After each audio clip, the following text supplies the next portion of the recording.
Hello and welcome to this sculpting session demo that I'm going to be doing. I'm going to be working on this figure sculpture that I'm doing as a maquette or a small model that I'm hoping to use in a stone sculpture, a future stone sculpture. And most of the stone sculptures that I've done are a little bit abstract, but for this one I want it to be more realistic, more naturalistic, but I still am probably going to try to lean towards simplified, in that I want it to be realistic, but in a simplified way. And so, what does that mean? Well, we'll see. But for right now, I'm just going to be working on the details and trying to get it a little bit more developed. And as far as tools, I have just some basic sculpting tools like these.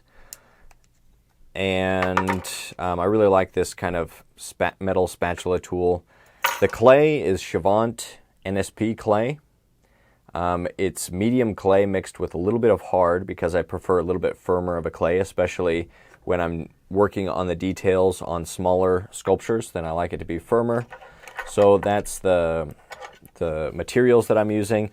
And then I believe inside here there's a wire armature and a wire figure that just goes up. I think it's actually just a piece of wire that goes through the figure. So I didn't do the entire pre-built, pre-measured wire armature. I just have a piece of wire going through that's nailed to this wood base. And so let's go ahead and get right into it. So I'm just taking little pieces of clay and adding it in areas where I feel like it just needs to be thickened out a little bit more. And I'm trying to do this sculpture from imagination, from memory, just building on the knowledge that I've already obtained from observing the figure during live modeling sessions, which I definitely recommend. If you're in an area where you can find a local modeling session for drawing or painting, and you can bring a sculpture, something this size is nice to work with, something around 12 inches. That's usually a good size to work with. And if they let you, if it's not a super busy group, then you might be able to walk around, and that way you can get more of a sense of the figure, whereas if you're drawing, you're probably just going to be in one place. But if you can find modeling sessions, then I definitely recommend those, because that's where you'll get really the most visual information. Pictures on a screen just don't do the figure justice. Even a 3D model on a computer, it's just not the same as working directly from a model. That's one of the reasons I'm working on a studio space. I've been doing that a lot lately, converting an old horse barn into a sculpture studio, and I'm hoping that once that is finished, that I'll be able to invite people for sculpture workshops where we'll do pieces like this, probably around this size, and have a live model and be able to sculpt for a maybe 3 to 5 days, somewhere in there, and just try to finish up a sculpture. For that, we'll probably use a polymer clay so that you guys can bake the sculpture and have a finished piece that you can take home with you that's ready to be painted or displayed or sold if you wanted to sell the piece. And so that is something that I still want to do. I want to get some modeling sessions going, because it's just not the same. There's more visual information when you're working from live models, male and female models. And we used to do that for the sculpture competitions that I did in Utah. So we had the Intermountain Figure Sculpture competitions. But since I moved away from Utah, it's been hard to find a way to do those. But there's a lot of great sculptors over there in Utah. And I'd like to eventually get that going again. Maybe sometime in 2025 we could do another competition.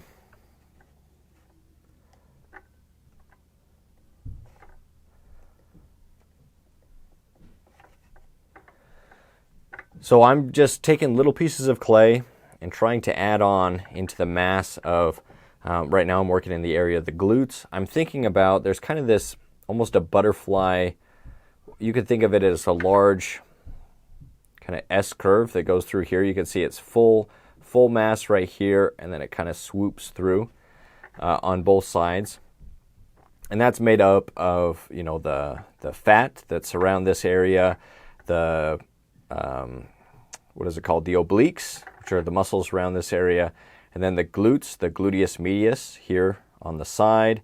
Then it goes into the gluteus maximus muscle right here, and then there's the fat that's associated with the buttocks, the bottom. And all of that kind of makes this almost a butterfly type, if you think of it like a wing right here and a wing down here. It's kind of a butterfly shape. Or you could think about that kind of S curve sweeping through right there. But if you look for that, then that's generally something you can find in the model. Sometimes it's broken up depending on how, you know, thin the model is or how defined the musculature is. Sometimes there'll be some plane changes in this area, but generally I'm just trying to go for that basic simplified shape. And I talked about kind of simplifying the figure for this study. And then the widest point when you're sculpting the figure, the widest point on the female figure and the male figure when it comes to the hips is usually right at the level of the crotch, or right at the bottom of the glutes. And so that's where it will be the widest, and it'll kind of taper down after that area right there. So I just want to add a little bit of mass there, not too much because it's already getting pretty close to how wide I want it to go. And yeah, it's getting pretty close, and I want to keep this outline here, or the side silhouette outline, fairly smooth. So I'm going to kind of smooth it out. Try to err on the side of things being soft, rounded, smooth, and that makes the figure feel more attractive. At least if you're doing things and it's proportionate, then it should. If it's proportionate and it's, you know, soft and feminine, then it should help it feel more attractive when you're working on the female figure. Whereas on the male figure, you usually want to go the other way. You want to make it more blocky, more muscular, and you just stylize in a different way to enhance the masculine features, the more bony, rugged, masculine features. But that's obviously not what we're going for with this one. So that's looking a little bit better. Let me zoom in just so you can see a little bit more. I'll make sure that I'm in focus. And one of the reasons that I wanted to do this particular video is that I set the goal at the beginning of the year, you know, New Year's resolution and all that, to to have 100,000 subscribers on my YouTube channel this year, and I'm pretty far. I don't think I'll make that. I'm like 30,000 away, but I was like, well, what I can do is I can just create more content. So I'd like to do some type of sculpting video more often, and this is one example. So I'll probably, if I'm going to be producing more content while I'm still doing things like working on converting the barn into the studio, then they have to be not as intense when it comes to editing. And so these ones will be a little bit less edited. I'll just kind of show you the sculpting process in real time and try to walk through as much as I can what I'm thinking about and what I'm trying to do. And if you're interested in that kind of stuff, then I invite you to subscribe to the channel. I also talk about other things. I've done some vlogs that go through that conversion from barn to studio space, and that is, so you can find those videos. And then I have other video tutorials. Some are more edited, and some are more like this, the demos. If you like these demos, then my Patreon also has a bunch of exclusive demos over there. And so if you'd like to subscribe to my Patreon and get access to a bunch of similar demos that you can sculpt right along with, then you can check that out.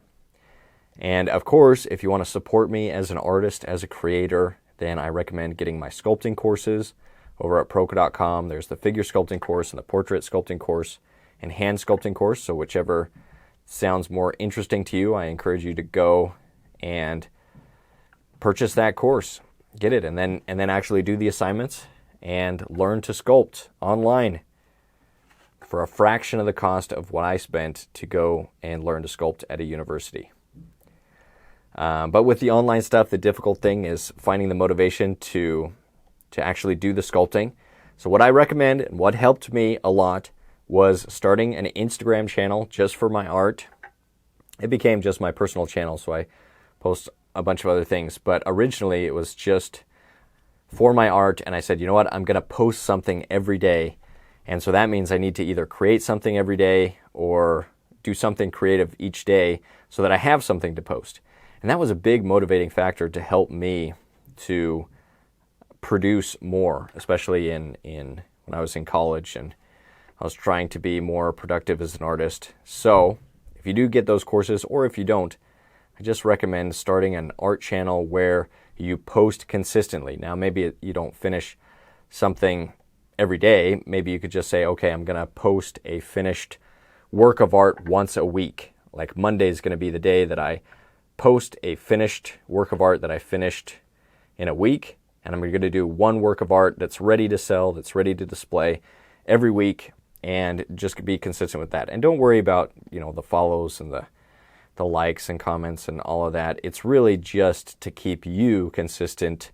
It's a way of self-motivating and accountability, a way to hold yourself accountable. And I found that that process of doing it in a way where it's easy to see if you succeeded or failed. Did I post something this week? Yes, then I'm on track. And if I didn't, then I need to get on track. I need to create something. And if you're an artist, you really have to be self-motivating or find ways to be self-motivating, because a lot of the times there's not a person that's messaging you and saying, hey, your art assignment is due. I mean, if you're in college or something, then you do have that external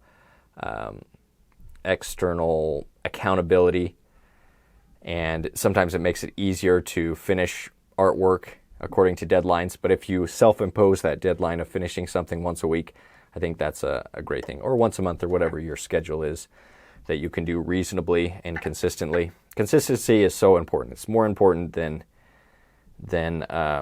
creating one great work of art, though we all hope we create that magnum opus, our greatest work.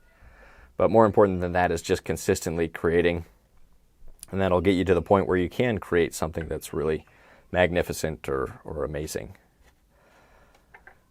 Okay, let's see. Yeah, I think in this video, let's just focus on the glutes, because I think there's plenty to focus on there.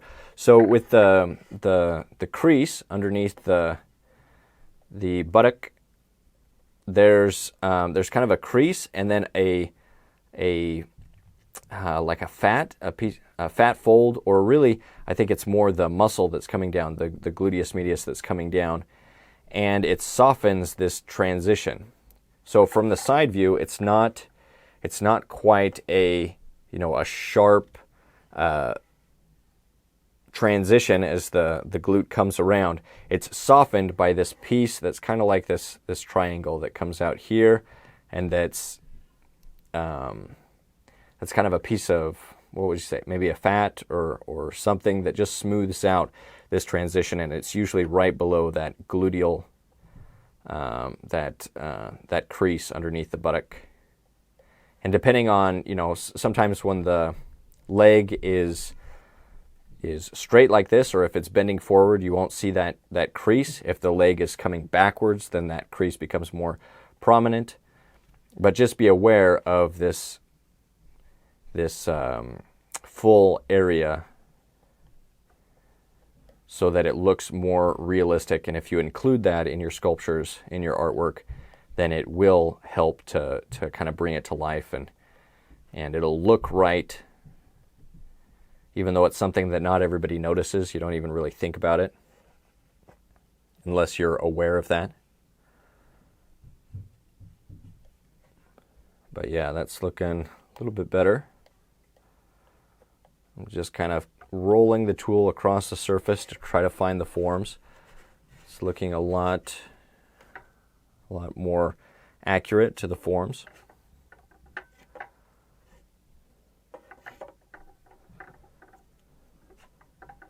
And then up here, I feel like this back, there's kind of like these two cylinders that come down on the back. They're made up of muscle and then softened by the fat, the subcutaneous fat that's under the skin on females.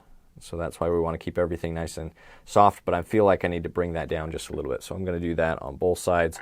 Take a little bit of clay and bring that transition down, round it off by pushing the clay in towards the middle, and then just kind of rounding it off as I come down. And that makes this this area right here,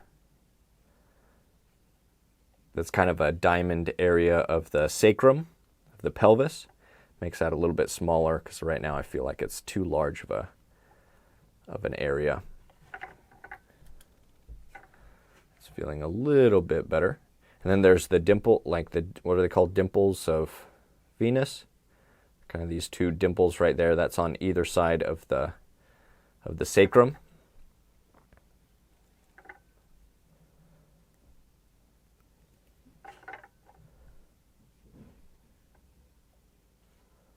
And so I'm just coming at it from different directions, smoothing things out, trying to make it look just a little bit better, a little bit more accurate to what could be a female figure. I'm not using a reference, so I'm not trying to be accurate to a specific person. Let me draw in just a little bit of a guideline. So I feel like I don't want to lose the symmetry. And then a lot of the curving will happen in this area right here. Down here. Yeah.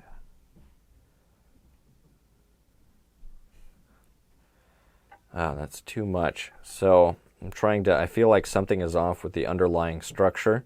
So I'm trying to see, like, okay, where would that center line be? And that should be perpendicular to the line that would be made if we drew a straight line between those two dimples, and that should be about even with what's happening here. So if the hips are tilted this way more, which I do feel like they are,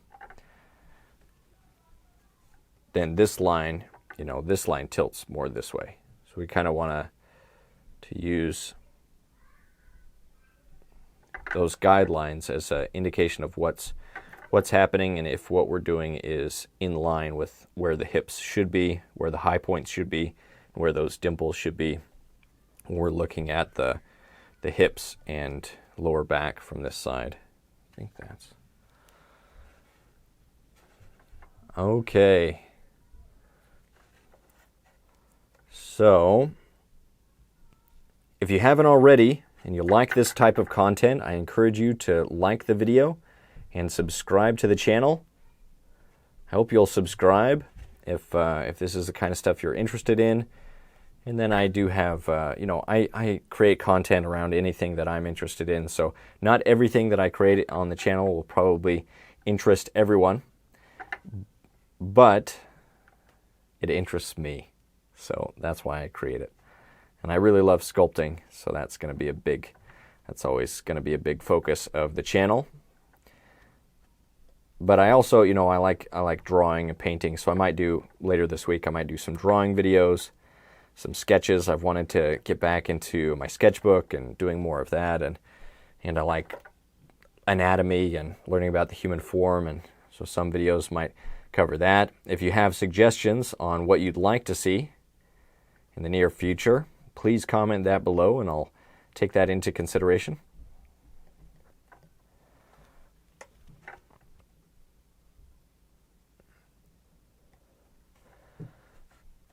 Okay, so we're about 20 minutes in.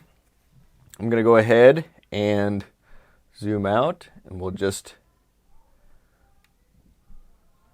make sure that we're in focus. And yeah, this was a fun little sculpting session. I think I'll keep it just about there. But there you can see the after, what it was looking like. I didn't get to a lot of the sculpture, but you can see that this area is more developed. And so that's what we were going for. I'll kind of zoom in and do one more turnaround. Again, if you're interested, there's links to the sculpture courses that I teach. And I hope that you can stay creative and productive, and hopefully I'll see you again soon in another video. All right, see you later.